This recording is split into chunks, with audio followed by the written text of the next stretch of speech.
Mia is an active student, loved by many, bright, and always smiling. But someone is watching her, not just at school, but up through every post, every click, every moment online. Trina, nangyari na naman yung creepy na account na yun. Nanood siya kagabi ng live ko, tapos nilike niya pa lahat ng pictures ko, pati yung matagal na.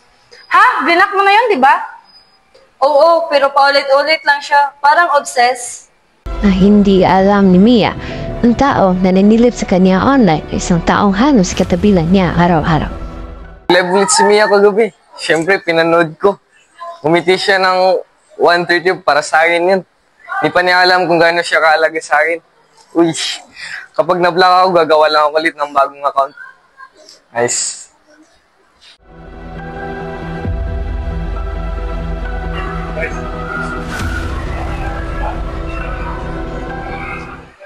Hala, sino kaya ang nagpadala nito?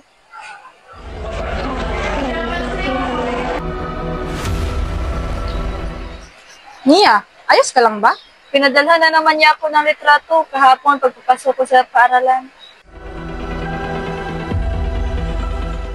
Hindi na to simpleng online issue, Mia. Kailangan na natin itong isumbong kay Sir Cruz. Tara na.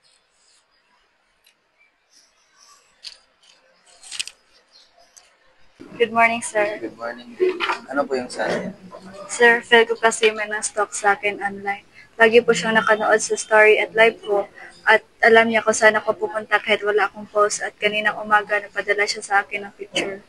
Mia, tama ang ginagawa mo sa salita. Hindi ito isang drama sa social media. Ito ay cyberstalking at seryosong usapan ito.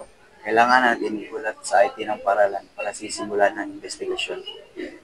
The school investigates, and the stalker is revealed. Lance, pwede ka bang makausap mamaya kahit saglit? Hihintayin kita sa room. Sige po, sir. Good afternoon, sir. Good afternoon, Lance. Lance, may natuntun kaming mga peking account at lahat ng galing sa'yo, pati ang IP address mo. May gusto ka bang sabihin? Napanood ko lang naman siya sa live. Lahat naman ginagawa yan. Masaya siya. Wala naman akong ginagawang masama. Ilan lang ako ng ginagawa ko. Lance, ang pag-ulit-ulit ng pag-like, pag-message ng nakakilabot ay hindi yan pagmamahal. Yan ay pananakot at pang-aabuso. At meron niyang kapalit na parusa.